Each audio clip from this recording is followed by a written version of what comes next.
tem vários temas que a gente pode abordar dentro da escola. Mas são temas que todos eles têm como raiz do problema uma mesma, né? Uma mesma raiz. E essa raiz é o desconhecimento da cosmovisão cristã. Então, esse tema é super importante. Existe, por exemplo, um livro do Mário Ferreira dos Santos, que é a Cosmovisão, onde o Mário Ferreira dos Santos vai falar sobre a cosmovisão. Tem vários filósofos que vão falar sobre isso, mas a cosmovisão ali no Mário Ferreira dos Santos é excelente, tá? Agora, a cosmovisão cristã, ela por si resolve na sua vida, resolve na sua mente um grande problema, que é um problema do qual nascem diversas ramificações, principalmente nesse mundo de hoje, que são ramificações que por muitas vezes você se vê diante de problemas, diante de problemas dos quais você não tem resposta, para os quais você não tem respostas. Mas todos esses problemas comungam na mesma raiz, que é você ainda não compreendeu o que é a existência, o cosmos. Tá? Na filosofia, o cosmos é isso que nós chamamos de universo. Então, o cosmos no qual nós vivemos, qual é o cosmos no qual nós vivemos? É o planeta Terra, é essa humanidade, essa natureza, é a Via Láctea. Então, nós temos esse cosmos, é praticamente a realidade na qual nós estamos inseridos. Então, o cosmos é o absoluto oposto, o extremo oposto do caos. Porque o que é o caos? O caos é a destruição, é a desordem. Quando os elementos estão em desordem, você tem uma situação caótica, a situação está em caos, não há sistematização, não há organização. Então, a cosmovisão cristã, ela faz o quê? Ela explica para você o que é essa sistematização do cosmos, dessa realidade na qual nós estamos inseridos. Então, sabedores que somos, de que Deus é o criador de todas as coisas, nós sabemos que o que é a criação de Deus? O que é o Gênesis? Quando você pega o livro de Gênesis, você tem lá, né? O Espírito de Deus pairava por sobre a superfície das águas, e a terra era sem forma e vazia. Então disse Deus, haja luz, e houve luz. Então, quando você começa a ler o capítulo 1 de Gênesis, o que você está vendo ali? Você está vendo uma organização. A criação é, em si mesma, um sinônimo de organização. Porque, veja só, o Espírito de Deus pairava sobre a superfície das águas e a terra era sem forma e vazia. Já tinha terra, já tinha água, mas era disforme, era uma coisa feia. Não era organizada. Então, o que Deus faz? Primeiro, Deus cria a luz. E Deus faz uma separação entre dia e noite. Então, Deus separa. Não é que Deus acabou com a escuridão. Ah, as trevas são horríveis. Que acabe as trevas. Não, não é. Peraí, não é assim. Não é que a treva é horrível. É que tem que separar, tá misturado. Então, separa a noite do dia. Ok. E Deus pensa, poxa, qual é o meu grande objetivo? Criar a espécie humana, criar o homem. Tá, mas como que o homem vai viver nesse planeta cheio de água? Não é um homem, não é um peixe. Então Deus separa o firmamento de cima do firmamento de baixo. O que é o firmamento de cima? Deus pega uma camada de umidade e eleva essa camada acima dos céus. Então essa camada de umidade que está acima dos céus futuramente vai servir para o processo de chuva, de precipitação. Então Deus separa o firmamento de cima, ou seja, as nuvens, do firmamento de baixo, que é o solo, que é a terra. Por que Deus faz essa separação, essa sistematização? Porque o ser humano ele só consegue viver em lugar organizado.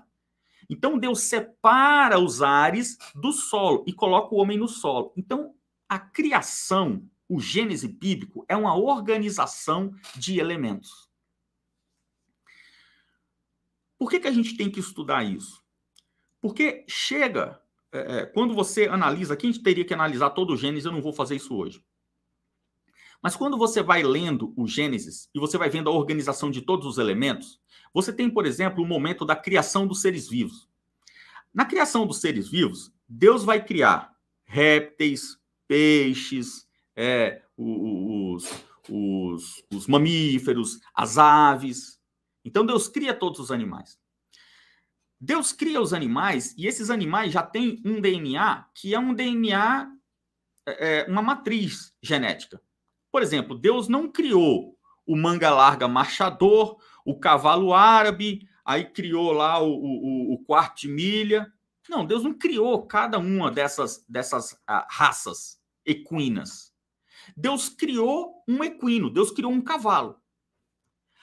Neste cavalo, aquele cavalo possuía a carga genética matriz para todas as outras espécies que advinham dele. Isso é normal, é assim que a biologia funciona. Não estou falando de algo aqui fantasioso, não. Né? É assim que funciona. Né? Você tem um animal e aquele animal tem uma matriz genética nele. Então, o tigre tem uma matriz genética dos tigres. Então, Deus cria esse cavalo.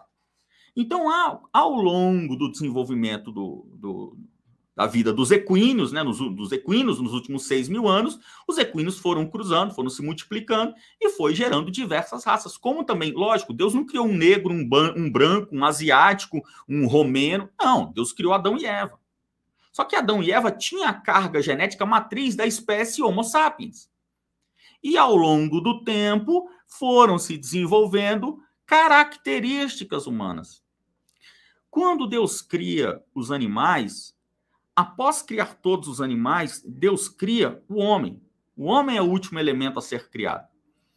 Quando Deus cria o homem, ele diz para o homem, né, ele diz para Adão, que Adão foi posto em todo o planeta. Deus colocou Adão num lugar específico. Deus criou todo o planeta Terra, né? Organizou todo o planeta Terra. Mas Deus colocou Adão lá no norte da África, num lugar onde Deus escolheu para criar uma região chamada Éden. E dentro desse Éden, Deus criou um jardim. Então, em todo o planeta, que era maravilhoso, tinha um lugar especial chamado Éden, e neste lugar especial tinha um lugar que era o lugar preferido de Deus, que era onde Deus gostava de caminhar de tarde, no fim da tarde. Então, naquele lugar, era o jardim do Éden. Era o melhor lugar do planeta. Deus colocou Adão ali. E Deus falou para Adão reinar sobre toda a terra. Com o passar do tempo, quando a gente chega nessa sociedade que nós temos hoje, 6.000 anos de história, o que nós temos? Nós temos o ser humano não entendendo mais a sua origem e não entendendo mais de onde veio, de onde nasceu. E nesse não entender de onde nasceu, o homem não sabe a força que tem, o poder que tem, o valor que tem. Por exemplo, num aspecto que é no aspecto de interferência com a realidade, o próprio Cristo disse, né, homens de pequena fé. Então, Cristo dizia, né, se você tiver fé como um grão de mostarda, você ordena esse monte, saia daqui e vá para lá. E ele vai.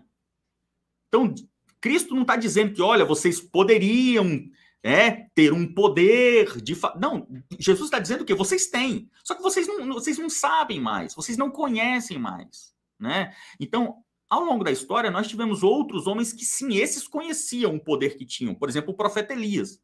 O profeta Elias ordenava e caía fogo do céu. Né? Então, o profeta Elias sabia muito mais, ele tinha muito mais conhecimento sobre a realidade humana, sobre metafísica, né? Sobre a divindade, as hostes celestiais, sobre o poder da mente, né? Sobre a composição humana, corpo, alma e espírito. O profeta Elias tinha muito mais do que nós.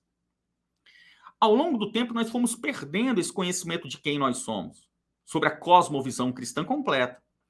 E com esse passar, o que aconteceu? Nós chegamos num momento onde as pessoas não entendem mais a diferença entre elas e os animais. Então, com essa não compreensão de quem sou eu, ser humano, e o que é um ser humano, e quem são os animais, o que são os animais, qual o papel dos animais, qual o papel dos homens, qual o papel dos vegetais, qual o papel de toda a fauna, de toda a flora, qual o papel das águas e dos minerais. Isso foi totalmente desconhecido. Porque nós não conhecemos sequer mais quem é o nosso pai, quem é a nossa origem. Não estou falando aqui nem de cristianismo. Eu estou falando sobre uma identidade divina. Júpiter, que seja o Criador, que seja a força, que seja a origem, que seja Ra, que seja o Nilo, que seja o que for. Eu estou falando aqui, hoje as pessoas não entendem sequer que existe uma origem transcendente. Há uma ideia de que nós somos originários de outras forças também materiais como as nossas. Então, há um desconhecimento da própria base da filosofia aristotélica. Na filosofia aristotélica, há uma compreensão que é uma compreensão que dela depende toda a demais escolástica, que é onde Aristóteles vai dizer que ninguém pode dar aquilo que não tem. Então, o maior nunca vem do menor. O menor é que tem que vir do maior, né? O mais cálido, que é a linguagem que o Aristóteles utiliza, né? O mais cálido, aquilo que é mais quente, ele sempre vai aquecer os mais frios. Ele jamais poderá ser aquecido por alguém mais frio do que ele. Então, essa compreensão da filosofia de Aristóteles é uma compreensão que dela depende a compreensão da lógica humana. Então, veja só, pessoal. Diante de todo esse cenário, o que nós temos? Nós temos o homem original, o homem colocado para reinar sobre o mundo.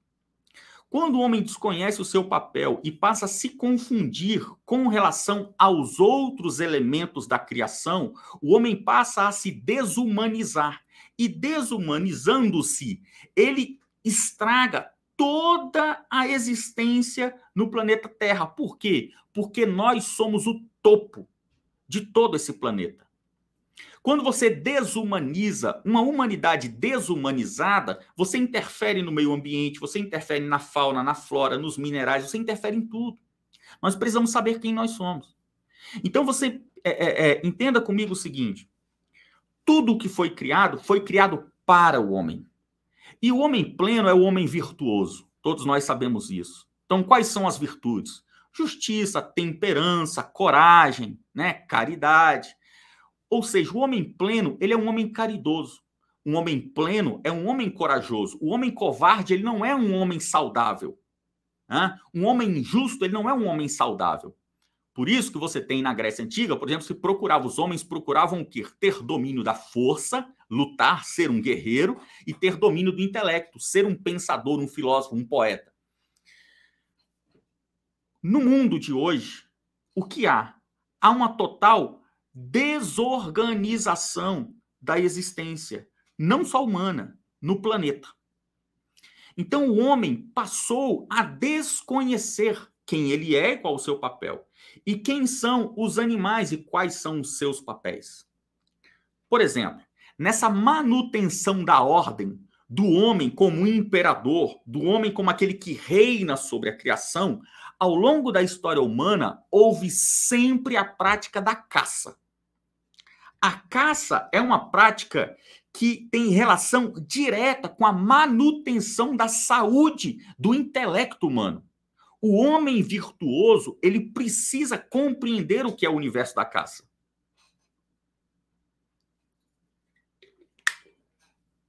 Então, por exemplo, quando Davi, ainda pastor, estava cuidando dos rebanhos dos seus pais, da sua família, um leão veio para avançar sobre as ovelhas. E Davi mata aquele leão.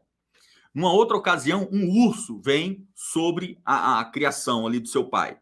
E Davi avança sobre o urso e mata o urso. O que você tem ali? Você tem um processo, é claro, né? É claro isso na história do rei Davi. Você tem um processo de formação do homem, que é Deus forjando aquele garotinho, Davi, forjando aquele garotinho para que ele se tornasse o maior rei da história do povo hebreu. Então Deus tem um processo de formação com aquele garoto. Nós temos que entender que quando você tem no mundo de hoje um movimento, por exemplo, nós temos um movimento contra as touradas, né? O movimento contra as touradas, a pessoa que é contra a tourada, por que ela é contra? Ela perde dinheiro com isso? Não, não perde dinheiro. Ah, ela é o touro? Não, ela não é o touro. Então por que ele é contra a tourada? Ele é contra a tourada porque a tourada é algo mau, é algo ruim, é sangrento, é bestial, é primitivo, ultrapassado, não é adequado, não é justo. todos esses adjetivos que eu estou colocando para vocês são adjetivos que desconsideram a origem e a própria existência do boi, do touro, e a origem e a própria existência do homem. O homem foi feito para reinar mesmo sobre os animais. E nessa demonstração de reinar sobre os animais, o homem escolhe algumas práticas que são práticas esportivas, que são praticadas contra os animais excelentes. Então, por isso, o homem vai para a tourada e é justamente o melhor touro que ele escolhe. Ele não pega um touro manco, um touro anêmico, um touro sem chifre. Não, ele quer o touro forte, bonito, com chifres, que ali é uma luta que, como muitas vezes já aconteceram, o toreador também pode morrer. Então, ali é justamente um momento de uma festividade humana, onde o homem está se colocando diante da criação, se colocando como aquele que reina por sobre. Por exemplo, quando um caçador vai para a mata, ele vai caçar com a espingarda. Ele vai caçar com a espingarda. Ele vai fazer o quê? Ele vai matar sabiá? Pô, ninguém vai matar sabiá na mata com espingarda. Ele vai buscar a ave excelente. Então, excelente em que aspecto? São vários aspectos. Pode ser a ave mais rápida, e aí ele vai disputar para ver se ele consegue ser mais rápido do que a ave alçando voo. Pode ser a ave mais bela, que por ser mais bela, ela é mais rara, porque tudo que é belo é raro. Então, ele vai buscar atingir aquela ave para mostrar que ele domina a beleza. Então, você tem um exercício de império do homem sobre a coisa criada. Quando nós temos hoje o movimento PET, o que é o movimento PET? Primeiro, o movimento PET, né, ele nasce necessariamente da incompreensão do que seja a criação. Então, naturalmente, em primeiríssimo lugar, o movimento PET, ele nasce de almas que no seu profundo, no seu âmago, no seu íntimo, tem dúvidas existenciais e tem dúvidas com relação à sua fé. Não importa. Pode ser um padre, pode ser um pastor, pode ser um bispo, pode ser quem for. A pessoa está lá, para ela, o cachorrinho dela é a coisa mais importante, minha vida depende do meu cachorrinho, porque o meu cachorrinho, se ele morrer, eu morro junto. Isso são dúvidas existenciais. A partir do momento em que você consegue ter identificação emotiva, de sensações, de paixão, de carinho por um cachorro, você tem problemas existenciais. Você não sabe quem você é. Você ainda não entendeu a diferença entre os lábios humanos e os lábios caninos. Entre a língua humana e a língua canina. Né? Entre os aromas humanos e os aromas caninos. Então, quando você passa a ter identidade com um animal, é porque você já perdeu tanto a compreensão de quem você é e da sua identidade, da identidade do cão, que elas passaram a um processo de amálgama. Então, para você, um cachorro, ele é tão especial quanto um homem. Alguns são até melhores. Então, gente, nós temos que entender tudo isso, mas para entender tudo isso, nós temos que entender a cosmovisão cristã. Então, nós temos hoje um movimento, que é o movimento PET, e o movimento PET, ele é, por natureza, um movimento ateu. Ele é um movimento ateu, ele é diabólico em si, mas o ateísmo é diabólico. Né? Ele é um movimento ateísta. O movimento PET é um movimento que busca justamente destruir a identidade humana. Agora, é lógico, a identidade humana hoje já está toda cagada. Né? Hoje, a identidade humana já foi tão destruída, já foi destruída tão a fundo, que o homem conseguiu perder a sua característica mais preciosa, que é justamente o corpo material. A defesa do corpo é a primeira defesa. Né? O professor Olavo uma vez falou um negócio, parece que é sacanagem, né? parece que é piada, mas é verdade, né? É verdade isso.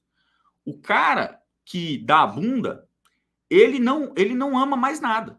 Ele não tem amor por mais nada. O cara que não tem amor pelo próprio cu, ele não ama mais nada. Já era. E isso é verdade. É porque é engraçado, mas é verdade.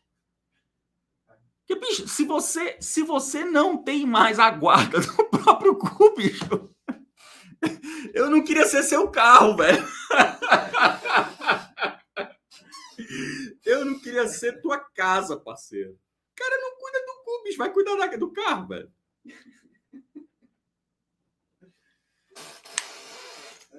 É uma merda. Mas é verdade, porra. Então, quando você tem hoje o homem que veste saia, que passa batom, que faz a sobrancelha, o cara vai no salão, o cara vai, sei lá, porra. Bicho, o cara não tá mais preocupado com o corpo, velho. O corpo, bicho. Porra, o corpo é mais importante que a alma, bicho. Na proteção humana, o corpo é mais importante que a alma, porra. Não adianta você falar, não, vou cuidar da alma, não vou cuidar do corpo. Tá, o corpo morre e tu vai virar uma alma penada, vai ficar uma alminha andando aí penada. Não, porra. Você tem que lutar do corpo, pô. Você tem que cuidar do teu corpo. Então, bicho. Então, entendam, gente.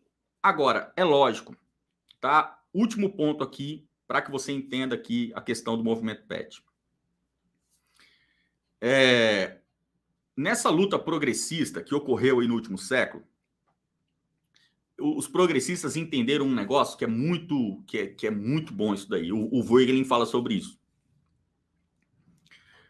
Para você mudar as práticas de uma sociedade, você não precisa mudar a mente da sociedade. Tá? Então, acompanhe aqui meu pensamento para você não ficar boiando. Para você mudar as práticas de uma sociedade, você não precisa mudar a sua forma de pensar. É o contrário. Para você mudar a forma de pensar de uma sociedade, você precisa mudar suas práticas. Então, vamos lá. Você precisa entender o seguinte: é muito mais fácil eu convencer você você que é homem, é muito mais fácil eu te convencer a ter uma relação homossexual do que eu te convencer a ser gay. Pô, Fernando, mas não é a mesma coisa? Não é a mesma coisa. Por quê? Para eu te convencer a ser gay, eu vou precisar quebrar uma série de barreiras que você tem na sua mente. Fora que eu vou ter que fazer um trabalho psicológico com você. Todo trabalho despende algum esforço. Tá? Então, guarda aí o esforço que é necessário despender para poder fazer uma alteração de derrubada de barreiras mentais. Só que eu posso falar o seguinte, cara, não quero que você seja homossexual. Não é isso. Eu só quero fazer o seguinte, vamos fazer um experimento? Não tem aquelas brincadeiras, né? O jovem tá brincando, jogo da verdade, né? Ou então, quem perder paga uma prenda. Cara, você perdeu, eu quero que você pague uma prenda sem viadagem. Eu quero que você dê um beijo naquele maluco ali. Sem viadagem. Broderagem. Broderagem. O cara vai dar um beijo no outro maluco. Semana que vem ele vai dar um beijo no outro cara, escondido. Pra ninguém ver. Esse cara daqui a pouco tá dando a bunda. Então é preciso entender, gente, que isso aqui no progressismo foi compreendido. Então o que existe hoje? Por exemplo, a gente está falando aqui do movimento PET. O movimento PET, ele está falando assim, eu não quero que você entenda ou acredite que o seu cachorrinho tem o mesmo valor que a sua irmã, que a sua mãe, que o seu filho. Não quero isso, porque isso é coisa bizarra, é feio, tá? Eu só quero dizer o seguinte, todo dia que você chegar em casa, deixa o cachorro lamber sua boca. Dá um beijinho no cachorro. Ele tá com tanta saudade, olha lá o rabinho dele. Olha lá ele balançando o rabinho, olha lá. Oh, que bichinho fofo. Vai, dá um beijinho nele, dá. Então, a pessoa vai fazer uma alteração na sua mente? Não vai. Ela vai alterar o quê? Ela vai alterar o seu comportamento.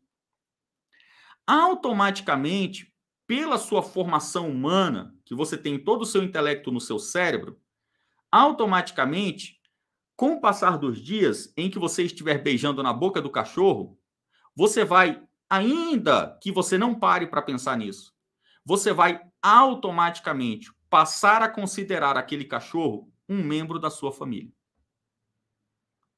Porque você não deixaria o tião da esquina que vende pipoca beijar sua boca. Você não deixaria o cobrador da van beijar sua boca. Você não deixaria um desconhecido beijar sua boca. Se brincar, nem o seu rosto. Então, quando você deixa o cachorrinho beijar você, o que você está fazendo? Você está inserindo ele na sua família. Então, você passará a tratá-lo. Então, você entendeu como os progressistas conseguiram te convencer a pensar algo que você jamais concordaria? Te convenceram. E assim acontece com todas as pautas, todas as práticas cotidianas. Então, tudo que a gente faz, o cotidiano, os atos que a gente faz, são atos que nós estamos fazendo para que no futuro a gente esteja aderindo intelectualmente a um grupo que, se apresentado a você, você jamais iria aderir.